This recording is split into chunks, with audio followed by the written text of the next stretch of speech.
अस्सलामुअलैकुम, नजम सेठी शो में खुश आमदेद। मैं हूँ सैयद आयशा नाज, मेरे साथ मौजूद हैं नजम सेठी साहब।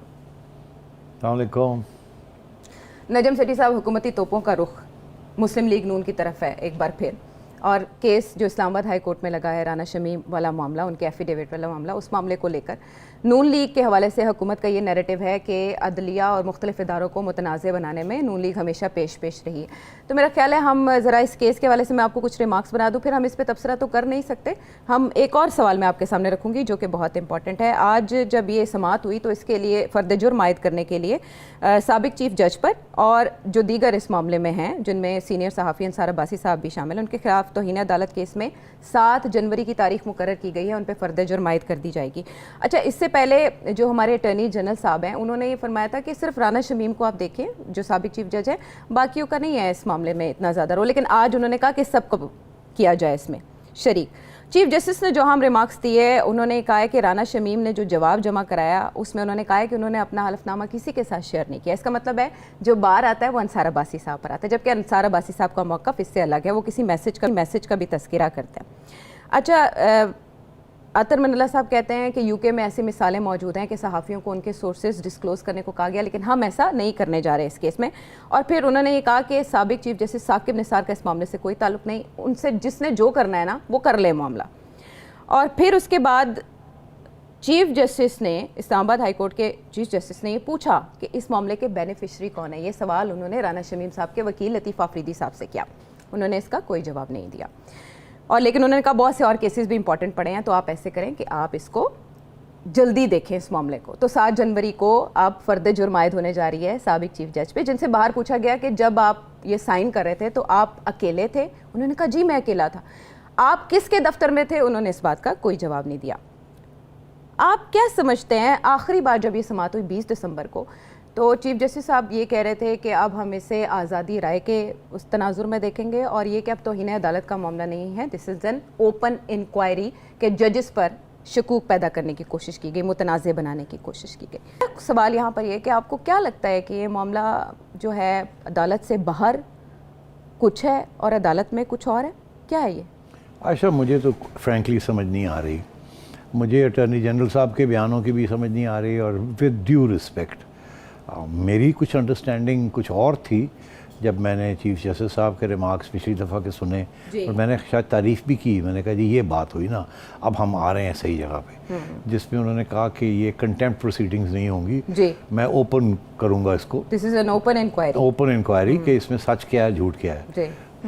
क्योंकि जो आप बता रही हैं मुझे और जो मैं अखबारों में पढ़ रहा हूँ वो तो यही है कि पहले उन्होंने कहा था अटॉर्नी जनरल साहब ने कि मीडिया को रहने दें, आप इसको पकड़ें, रास्कल को। जी जी, ये तो उन्होंने नहीं कहा, लेकिन हाँ। राना शमीम साहब की उन्होंने आज वो कह रहे हैं कि नहीं उन्होंने भी लेता तार लो। जी जी। और उधर चीफ जस्टिस साहब पहले कह रहे थे कि ये कंटेम्प्ट का इशू नहीं है, सॉरी ये मीडिया का इशू नहीं है और कंटेम्प्ट का नहीं है। Basically this is an open inquiry to find out कि हकीकत क्या है। तो मतलब मुझे समझ नहीं आ रही कि ये चीज़ क्या है, क्या होने जा रहा है, क्या इसके पीछे इरादे हैं, क्या इंसाफ किसको मिलने जा रहा है या किसको नहीं मिलेगा, या ये 3 महीने ये हेडलाइंस बनेगी, कभी एक कभी दूसरी, और आखिर में जाके कुछ माफियाँ हो जाएंगी और कुछ सॉरी हो जाएगा, और उसके बाद चले जी घर जाएं आप। मुझे तो अब याद रखें, ये मेरी प्रेडिक्शन है। अच्छा, ये क्लिप निकाल लीजिएगा जब ऐसे ही अच्छा, ये मामला किधर जाएगा ये तो आपने बता दिया, लेकिन क्या ये बात अहम नहीं है कि किसके दफ्तर में साइन किए गए? क्योंकि हुकूमती नैरेटिव इस बात को लेकर पिछले 3 दिनों में यही डिस्कस हो रहा है कि नवाज शरीफ साहब के दफ्तर में उन्होंने एफिडेविट पे दस्तखत किए। अच्छा, अब बड़ी इंटरेस्टिंग डेवलपमेंट ये है कि ये जो साहब है ना जिन्होंने ये रिपोर्ट फाइल की है लंदन में, इरफान हाशमी साहब, ट्रिब्यून में। जी। तो उन्होंने जो अपनी रिपोर्ट में लिखा है, पहले तो ये कि मेरे इल्म में है कि इनको कोई 1 माह से ये स्टोरी लेके बैठे हुए हैं, और इनकी कोशिश थी कि इसको कोई अच्छी जगह पे लगेगी स्टोरी को, ताकि उनको कुछ मतलब रिकग्निशन भी मिले as a great journalist, investigative journalist. मैं इसलिए, जब मैं इरफान को जानता हूँ, मेरे एंकर भी रहे हैं। जब मैं लंदन में था आपसे पहले, तो इन्होंने मेरे साथ कुछ एंकरिंग भी किया। सो मेरे कोलीग भी रहे, आपके कोलीग भी रहे हैं, तो वी नो हिम। तो जाहिर है कि he wants to be a good investigative journalist. तो उन्होंने मेरा ख्याल है जाके इंसाफ को मिले हैं ये चार्ल्स गथरी को, जी। और उनसे कुछ बातें सुनी हैं। अब पता नहीं रिकॉर्ड की हैं कि नहीं रिकॉर्ड की, मैं अपनी सोर्सेज तो नहीं आपको बता सकता, मगर ना ही मैं बता सकता हूँ मुझे क्या पता है, फिर वो मेरी सोर्सेज पता चल जाएंगी, मगर इशारे आप समझ ही जाएं। शुक्रिया सेठी साहब, काफ़ी है। हाँ, तो अब खुफिया तौर पे बहुत सी चीज़ें हो जाती हैं, बंदे खुल के बात करते हैं, ये वो टेक्नोलॉजी वहाँ से ये और ट्रेडिशन है वायर्स पहनने की और बातें सुनने की और रिकॉर्ड करने की। अब पता नहीं क्या हुआ क्या नहीं हुआ, मगर ये बड़े श्योर थे कि जी मेरे पास एविडेंस है कि वो ये कह रहा है कि पहले ये था, सुनने में आया था, अब पता नहीं सही है नहीं, क्योंकि गलत उन्होंने जो लिखा है वो कुछ और है। सुनने में ये आया था कि इन्होंने रिकॉर्ड कर लिया है और वो इसलिए ही सो श्योर कि ये।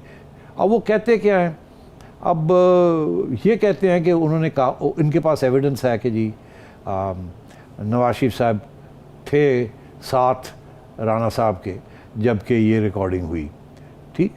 या इसको थोड़ा सा आप तब्दील कर लें कि अब ये कहा जा रहा है कि हसन नवाज के दफ्तर में, स्टैंड ऑफ टेरेस में जो दफ्तर है, वहाँ गथरी साहब आए और वहाँ रिकॉर्डिंग हुई। उधर गथरी साहब को इंटरव्यू किया है जियो जंग के रिपोर्टर हैं मुर्तज़ा अली शाह साहब ने, और जो कि वो वीडियो भी चली है कि जी वो कह रहे हैं कि मैं अकेला था एक कमरे में, और एज इज़ रिक्वायर्ड कि जब ये आप एफिडेविट लिखवाते हैं उस वक्त और कोई वहाँ नहीं होना चाहिए, और जो नोटरी पब्लिक होता है उसकी हैसियत almost like a court official होती है, उसको वही अहमियत दी जाती है। तो इसलिए वो फिर जो भी काम करते हैं वो बड़ी सोच समझ के करते हैं, और यूके के अंदर तो स्पेशली लाइसेंस आपका ऐसे चला जाता है अगर आप कोई गड़बड़ करें या कोई कानून को वायलेट करें या रूल्स और प्रोसीजर्स को वायलेट करें। तो अब अगर चार्ल्स गथरी साहब ये कह रहे हैं कि मैं एक कमरे में राणा साहब के साथ बैठ के मैंने अपने आप को मुतमईन किया कि ये जो कह रहे हैं ये इसी को मैंने रिकॉर्ड करना है और इसमें कोई कॉन्ट्रडिक्शन नहीं है और ये लगता है कि ये सही है, तो इसलिए फिर मैंने इसको रिकॉर्ड किया और इनकी एफिडेविट साइन करवाई इनसे। तो यहाँ ये बात कह रहे हैं कि जी हसन के दफ्तर में इनको बुलाया गया या ये गए और वहाँ जाके किया और इसमें कोई इल्लीगल चीज़ हुई है, ये ऐसे नहीं होना चाहिए। दरअसल ऐसी बात नहीं है। देखिए नोटरी पब्लिक को आप कहीं भी बुला लें, यू हैव टू पे फॉर इट। आपने उनके दफ्तर जाएंगे तो वहाँ एक फ़ीस है। आप पाकिस्तान हाई कमीशन अगर आपको बुला लिया जाता है कि आप आके यहाँ कुछ एफिडेविट्स करनी है तो वो 2 घंटे के लिए आ जाएंगे और वहाँ अलग एक कमरे में बैठ के जो भी एफिडेविट्स करनी है वो करवाई जाएंगी। और ये हुआ है पहले, लेट मी टेल यू।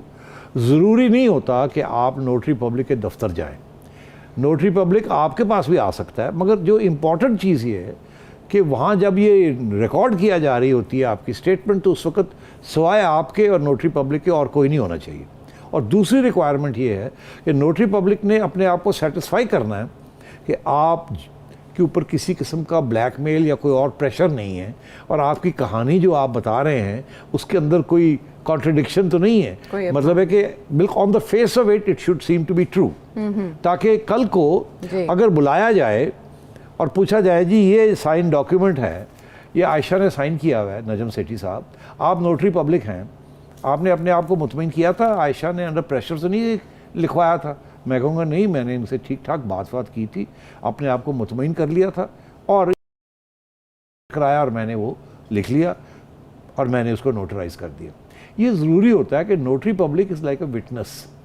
कल को आयशा एक बिल बनाती है, ठीक, अपना वसीयतनामा बनाती है, अपने रिश्तेदारों के साथ बैठ के बना लेती है और साइन करके और अदालत में ले जाती है।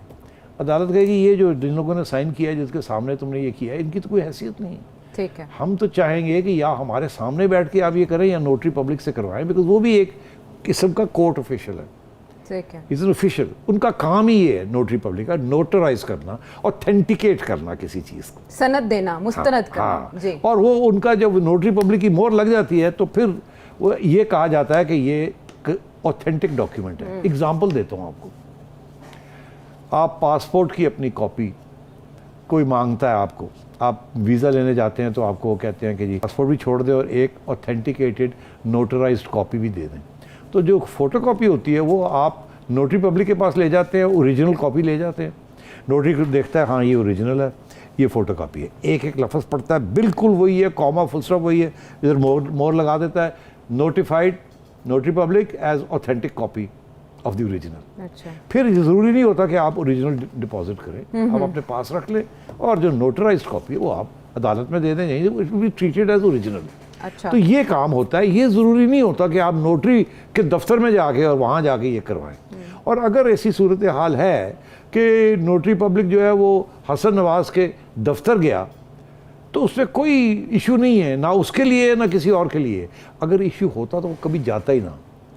ये यूके है, वहाँ ऐसे काम नहीं होते। लेकिन उन्हें पाकिस्तान के सियासी मामलात का नहीं ना पता। तो यहाँ तो उसको एक स्पिन दी जा रही है ना कि ओ देखो जी ये वो। मगर अब जो स्पिन की बात है आयशा, उसके ऊपर भी मैं दो बातें कह दूँ आपको। मेरे खिलाफ आप एक बयान देती हैं से जी, मुझे बड़ी तकलीफ होती है। 35 पंक्चर वाला बयान दे देती हूँ मैं आपको। कोई आप दे देती हैं, आप नोटरी पब्लिक के जाके वो पक्का कर लेती है बयान, ठीक है कि मैंने ये बयान दिया, आपने ये बयान दिया। अब बात ये है कि मैं परेशान हो जाता हूँ कि भाई ये क्या हो गया। अब उसको मैं I can't do anything about it. आपने नोटरी पब्लिक के आगे जाके एक बयान दे दिया, अब मुझे उसको बयान को कन्फ्रंट करना पड़ेगा। मैं ये नहीं कह सकता कि ये झूठा बयान है, क्योंकि नोटरी पब्लिक कहता है कि मेरे सामने ये बात कही है। अब उसको डिसप्रूव करने के लिए मुझे कोई विटनेसेस और लाने पड़ेंगे जो ये कहें कि इसकी कहानी जो है वो गलत है।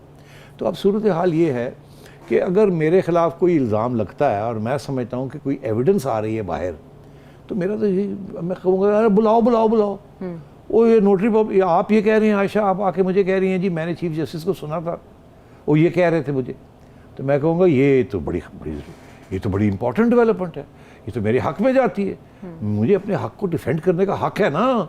अगर मेरे हक में कोई बात जाती है तो मुझे पूरा राइट है कि मैं उसको प्रोपगेशन में लाऊं, आवाम के सामने लाऊं उसको। तो अब बात यह है कि अगर मैं नवाज शरीफ होता तो मैं ये मुझे आके राना साहब कहते कि जी मियाँ साहब मेरे सामने ये बात हुई है जी, तो मैं समझता मेरा हक है कि मैं कहूँ राना साहब 100% बात सही कह रहे हैं, आप झूठ तो नहीं बोल रहे हैं, हमें मुझे खुश तो नहीं कर रहे। कह नहीं बिल्कुल मेरे सामने।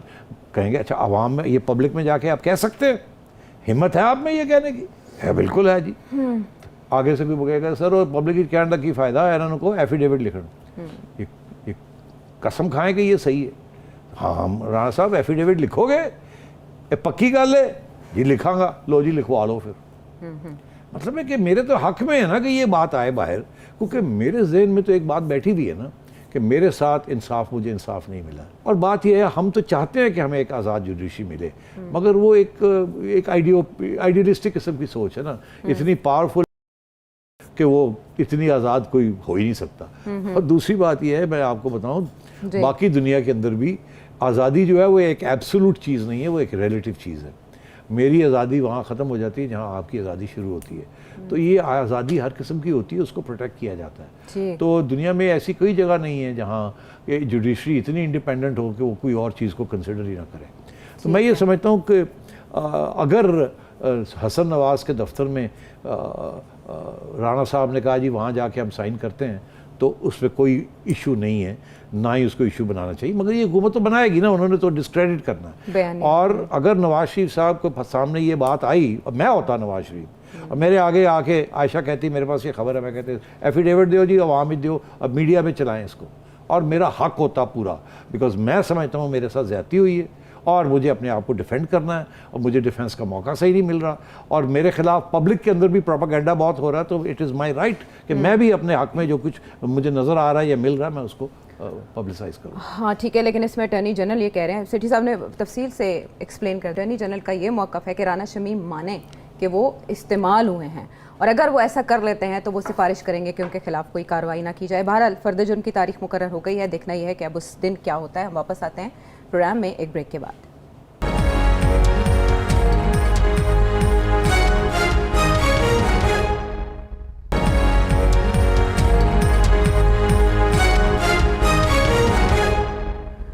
Welcome back to the show. अच्छा, अब सियासी बसात पर जो बिलावल भुट्टो जरदारी की जारहाना पेशरफ्त है, ज़रा उसकी बात कर लेते हैं। उन्होंने तो ऐलान कर दिया एक तारीख का, पीडीएम से पहले ही। पीडीएम तो मार्च में जाके कुछ करेगी ना, बिलावल क्या कह रहे हैं वो सुनवाते हैं। इंशाल्लाह ताला 5 जनवरी को हम लाहौर में अपना बेस बनाएंगे, हम लाहौर में बैठेंगे। इस हुकूमत का खात्मा का कहानी उस शहर से शुरू होगा जहां से पाकिस्तान पीपल्स पार्टी की बुनियाद रखी गई थी। 5 जनवरी लाहौर से। आसिफ अली जरदारी इस्लामाबाद में कैंप लगाने की बात करें, बिलावल इधर से आ रहे हैं, बगैर पीडीएम के मुहिम आगे चलेगी? ये पीडीएम ने भी तो फैसला कुछ किया है ना कि अब एजुटेशन शुरू होने जा रही है। हाँ जी, वो कन्वेंशन और वो हाँ नहीं, वो बिल्कुल वो भी पूरी अब एजुटेशन की तरफ जाएंगे, बिकॉज उन्होंने टेम्परेचर सब ने बढ़ाना है। पीपल्स पार्टी के लिए ज़रूरी है ये करना, बिकॉज पीडीएम में नहीं है, ये ना लगे कि वो इस्टेब्लिशमेंट के साथ खड़े हैं, इसलिए कुछ छोटा मोटा करना पड़ेगा इनको। और अभी आपने देखा जरदारी साहब भी गरजे थे कि भी क्या हो रहा है ये वो फार्मूले और ये वो वाला। तो फिर उसके बाद मेरा ख्याल है इस्लामाबाद आना पड़ गया। अब इस्लामाबाद के बारे में वो 2 बातें हो रही हैं। एक ये कि उनको बुलावा आ गया था कि आप क्या कह रहे हैं, किसी से बातें मत किया करें। दूसरा ये था कि अगर आपने एजुटेशन शुरू करनी है तो शुरू करें। तब मैं ज़्यादा इससे क्या बात करूँ, ठीक है ना। तो मेरा ख्याल है अब वो वापस चले गए। फिर उसके बाद जाके बरसी मनाई उन्होंने मोहतरमा की। तो अहमद तो नहीं उठ के आ गए इस्लामाबाद, कुछ करने ही आए थे ना, या कुछ कहने आए थे, या कुछ सुनने आए थे, या कुछ सुनाने आए थे। सो एनीवे, तो अब वो आप देख ही रहे हैं। उसके बाद जो कुछ हुआ वो यही है कि अब अनाउंस कर दिया कि हम 5 तारीख को शुरू करेंगे एजुटेशन। मेरा ख्याल है कि एक हवा चल रही है ना, मोमेंटम बना रहे हैं फिर। एक हवा चल रही है कि ये गवर्नमेंट जा रही है, ऐसे ही है ना, इसमें तो कोई शक नहीं है। सारे यही डिस्कशन हो रही है, कब जाएगी, कैसे जाएगी, क्यों जाएगी। और उनके अपने MNAs जो हैं वो भी बेचारे हिले हुए कि अब कैसे होगा, क्या होगा, वोट ऑफ नो कॉन्फिडेंस होगा वगैरह वगैरह। ये इस वक्त तो हेडलाइंस यही चल रही हैं। तो उसमें सारे फोकस नून लीग के ऊपर। मियाँ साहब आ रहे हैं, कब आ रहे हैं, क्यों आ रहे हैं, डील हो रही है। और पहले तो बातें हो रही थी पीपल्स पार्टी की डील हो रही है, वो सारा फोकस उस वक्त पीपल्स पार्टी में था और पीडीएम जाड़ा और पीडीएम ना जाए। अब वो फोकस शिफ्ट हो गया। तो मेरा ख्याल है एज अ पॉलिटिकल स्ट्रेटजी अच्छी बात है ना। वो पीपी वाले वगैरह, हम भी तो हैं और हम हैं तो क्या गम है। हाँ, जब हम हैं तो क्या गम है। अब ये नंबर लगा रहे हैं नून लीग वाले और बड़े खुश नज़र आ रहे हैं आजकल नून लीग वाले। तो बिलावल ने कहा मैं पहले अनाउंस करूं कि मैं भी एजुटेशन कर रहा हूँ। कल को अगर कोई यहाँ तब्दीली आती है आयशा, एक नई गवर्नमेंट आती है, तो फिर पीपल्स पार्टी का रोल क्या होगा? अगर तो वो बाहर बैठे रह गए तो जो नई गवर्नमेंट आएगी ये वो कहेगी तुसी की कीता, तुम तो बाहर बैठे सो, तो तुसी साडा साथ नहीं दिता, पीडीएम तो भी बाहर आ गए जी, और अब बाहर बह के तुसी साजिश करते रहे हो मगर साढ़े खिलाफ, पीडीएम के खिलाफ, और गाना सुन देते रहे हो। तो बेहतर ये नहीं है कि अब आपने गाली वाली कोई देनी है तो इमरान को फिर से गाली शुरू हो जाए और पीपल्स पार्टी लीड करे। कल को ये कह सकेंगे हम सबसे आगे थे, हमने पहले एजुटेशन लॉन्च की, इसकी गवर्नमेंट को निकालने की। ये तो बाद में आए हैं, देखे ना। तो अगर आगे जाके कोई सिलसिला बनता है तो उसमें फिर हम पीपल्स पार्टी का भी तो हिस्सा होगा दोनों तरफ। इसलिए मैं समझता हूँ कि अच्छा फैसला है। इससे मुझे तो सिर्फ एक बात समझ आती है कि जरदारी साहब कन्विंस हो गए हैं कि तब्दीली आ रही है, और उस तब्दीली आने में अपना हिस्सा लेना चाहते हैं और वाज़े भी करना चाहते हैं। ठीक है, मुज़ाकरात में जब धमकी की बात आई है, नेगोशिएशंस में, बातचीत में, तो मुझे मिनी बजट याद आ गया। हमें लग रहा था कि आज वो पास हो जाएगा, क्लियर हुकूमत करा लेगी, जैसे कि हमने कल बात की, लेकिन सिटी साहब कैबिनेट में वो अप्रूव नहीं हो सका। इत्तेहादियों ने तहफ़्फ़ुज़ात का इजहार किया और उन्होंने कहा कि सर्कुलेशन के ज़रिए हर बार मंजूरी देना ठीक नहीं। आप हमें बताएं उसमें क्या है। फवाद चौधरी 2-3 दिन में पास कराने की बात कर रहे हैं, मैच फंसा हुआ है अभी भी? मैच बिल्कुल फंसा हुआ है। इसके 2-3 पहलू हैं। पहले तो आपको याद होगा कि जो इनके साथी हैं एलाइज जो हैं जी, इत्तेहादी, उन्होंने पिछली दफ़ा जब वो 33 बिल पास करने थे तो पता लग गया था ना कि इत्तेहादी नहीं आ रहे जी। फिर उनको रिक्वेस्ट की गई कि आप आ जाएं, चले जाएं, अभी वक्त नहीं आया। तो फिर वो चले गए।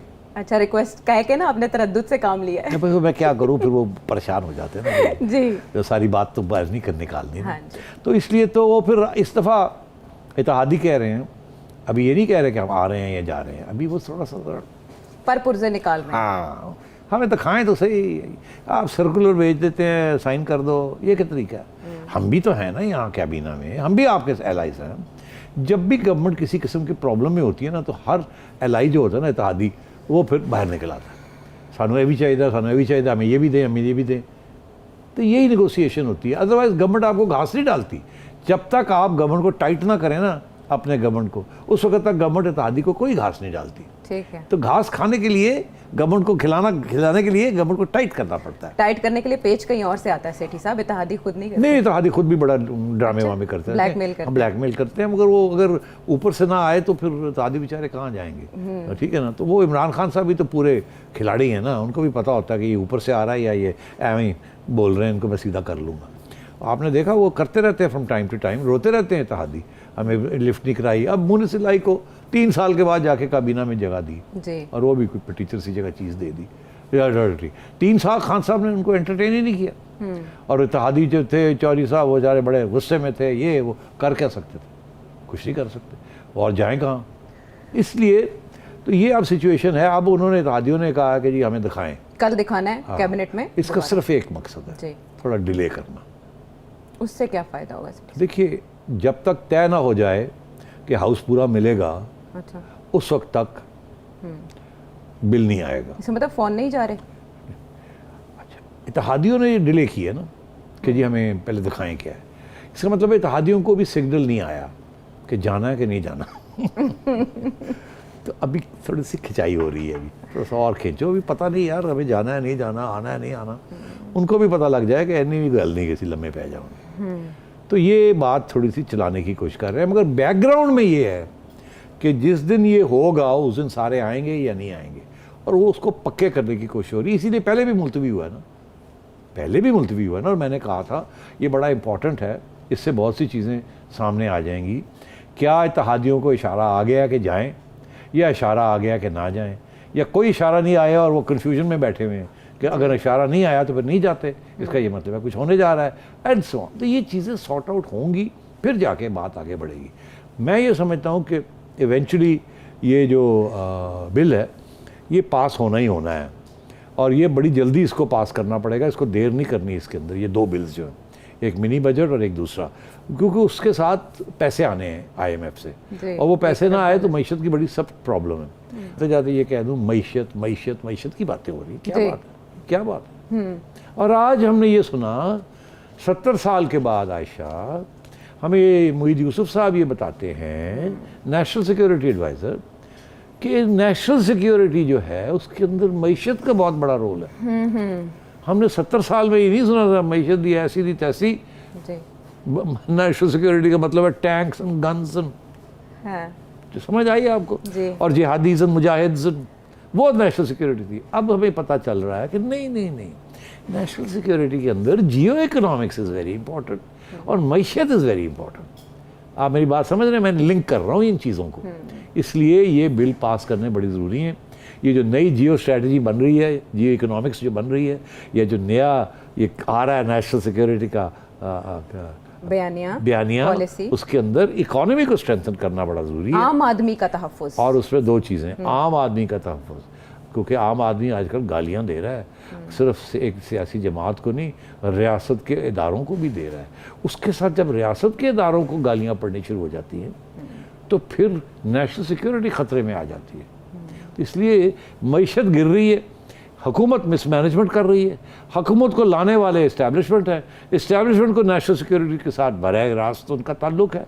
इसलिए गवर्नमेंट की तब्दीली भी ज़रूरी है और मईशत को उठाना भी ज़रूरी है, फिर जाके नेशनल सिक्योरिटी बचेगी। लेकिन आपके ख्याल में इसी हुकूमत ने रुख नहीं मोड़ा नेशनल एक्शन प्लान से national security policy for a वो कॉमन आएगी मैन? तो अपनी रुख किसने क्या बदलना? नेशनल एक्शन प्लान तो इन्होंने क्या बनाना था, वो तो पहले का बना हुआ है, वो तो नवाज शरीफ साहब के ज़माने का नेशनल एक्शन प्लान। तो अब वो ठप हो गया इस पॉलिसी के बाद? अभी आए पता तो लगे क्या ठप हुआ है और क्या नहीं है। अभी तो बहुत सी बातें रह गई हैं, मगर जो अहम बात थी वो ये थी कि आज हमको 70 साल के बाद ये रियलाइज हुआ है कि सिक्योरिटी के अंदर इकोनॉमी जो है बड़ी इंपॉर्टेंट है, और इकोनॉमी जो है वो अमेरिकन एड के ऊपर जो है ना, वो उतने साल ही चलती है जब तक आप अमेरिका के ग़ुलाम रहें। और जब आप अमेरिका के ग़ुलाम नहीं रहते या वो आपको छोड़ देते हैं, कहते हैं जाओ हमें ज़रूरत नहीं आपकी, तो फिर आपको अपने पाँव पे खड़ा होना पड़ता है। जब अपने पाँव पे खड़े होते हैं तो ना डिफेंस के लिए पैसे हैं, ना आवाम के लिए पैसे हैं, पैसे ही कोई नहीं है। तो फिर आवाम की बात भी होती है और सिक्योरिटी की भी बात होती पॉलिसी यानी कि नागुज़ीर है। हाँ, तो अब दोनों बातें शुरू हो गई हैं। ठीक है, तो अगले हफ्ते आ रही है ये पॉलिसी, इसको पब्लिक कर दिया जाएगा, फिर हम देखेंगे कि कितनी तारीखी है ये जो दावा हुकूमत की जानिब से किया जा रहा है, या ये कैसे पाकिस्तान की तारीख में मुनफरिद होगी, कैसे तारीख बदलेगी। ब्रेक के बाद आते हैं वापस।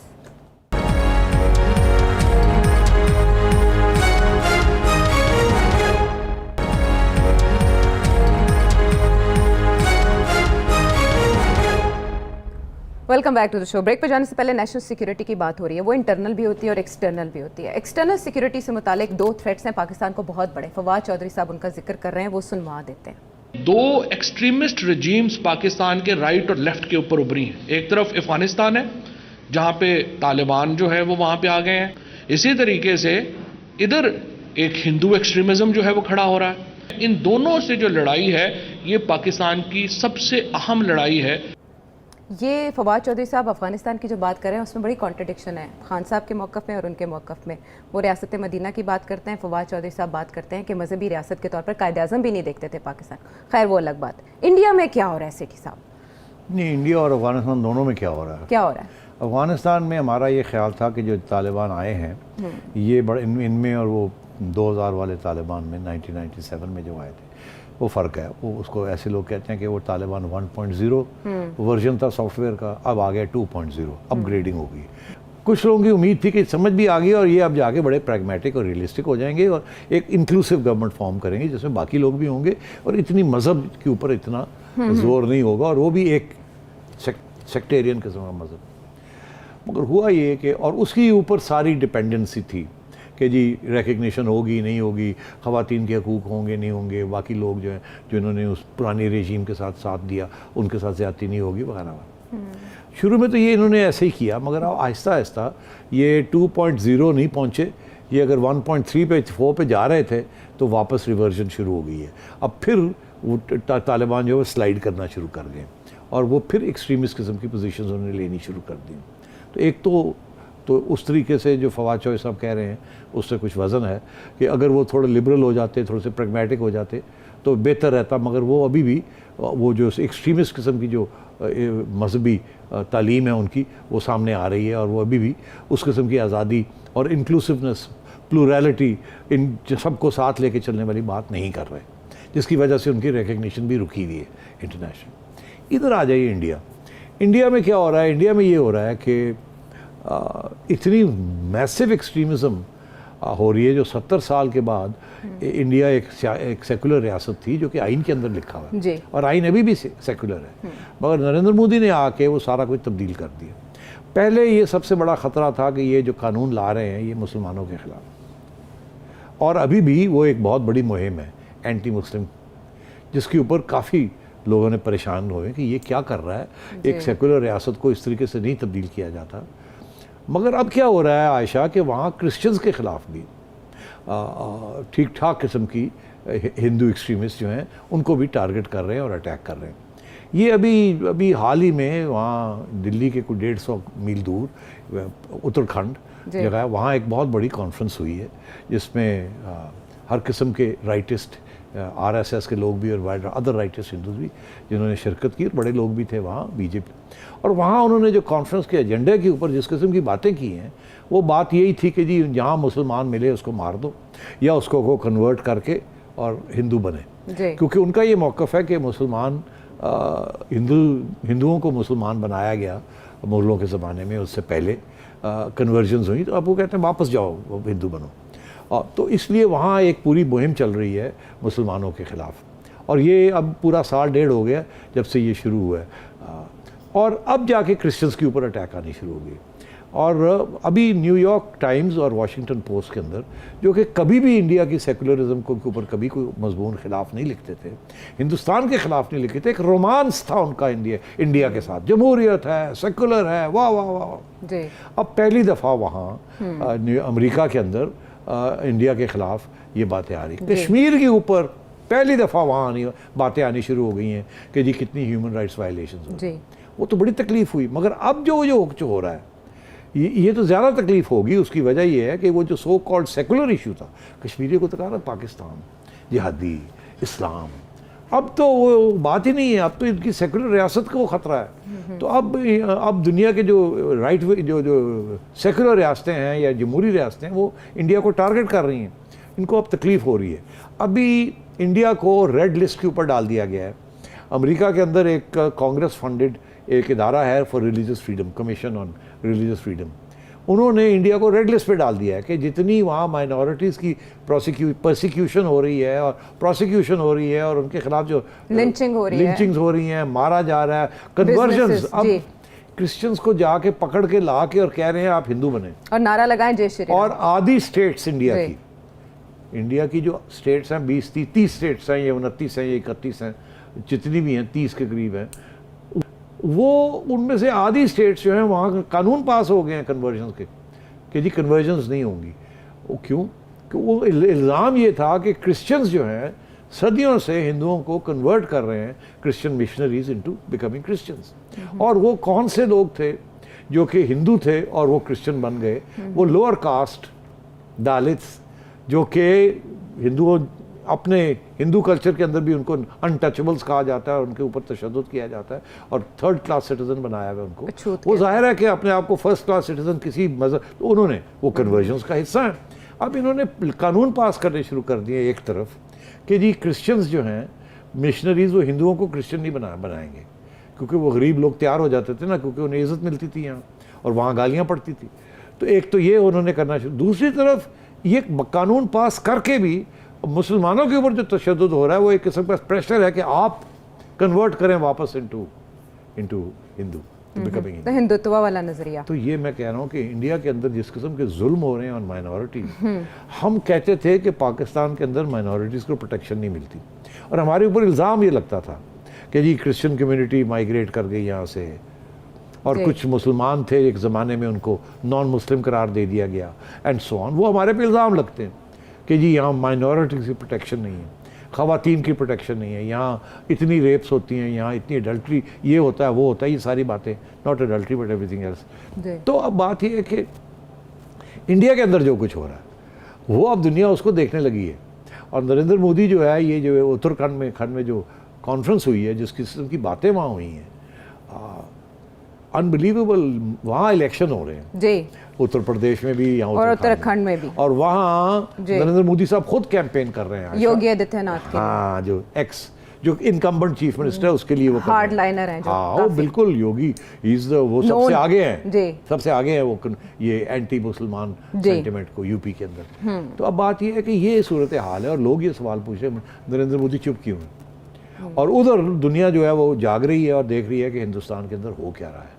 और तो मैं ये समझता हूँ कि एटलीस्ट ये अच्छी बात है कि इंडिया के ऊपर स्पॉटलाइट होनी चाहिए, कि वो पाकिस्तान के ऊपर जैसे एक ज़माने में स्पॉटलाइट थी, हम तो कुछ भी नहीं, हमारे यहाँ जो हालात इंडिया के अंदर हैं इस वक्त, we are not a patch on what is happening in India. बड़ी अफसोस की ये बात है कि एक सियासी जमहूरी सेकुलर रियासत यहाँ, जो दुनिया की सबसे बड़ी जमहूरियत होने की दावेदार भी है, उधर उसके तशख़्ख़ुस को, और मैं आपको ये बताऊं, दिलचस्प बात आपको ये बताऊं कि जब कायदे आज़म ने पाकिस्तान का नारा लगाया तो उन्होंने ये नहीं कहा था कि हमारी मज़हब ख़तरे में है, हमारी मुसलमानियत ख़तरे में है। उन्होंने कहा था हमारे जो मईशत, हमारे पॉलिटिकल राइट्स जो हैं, इकोनॉमिक राइट्स जो हैं, वो ख़तरे में। आज 70 साल 75 साल के बाद ऐसे लगता है कि इस्लाम ख़तरे में है इंडिया के अंदर। उस वक़्त इस्लाम ख़तरे में नहीं था, मुसलमानों के राइट्स ख़तरे में थे। इस वक़्त इस्लाम ख़तरे में है इंडिया के अंदर। तो ये एक बहुत बड़ी डेवलपमेंट है जो कि कभी कोई सोच भी नहीं सकता था कि ऐसे होगा। ठीक है, लेकिन इसमें आपने नरेंद्र मोदी साहब की जो खामोशी की बात की, वो तो लाइसेंस टू किल है ही, गुजरात के कसाब के तौर पर किया जाता था।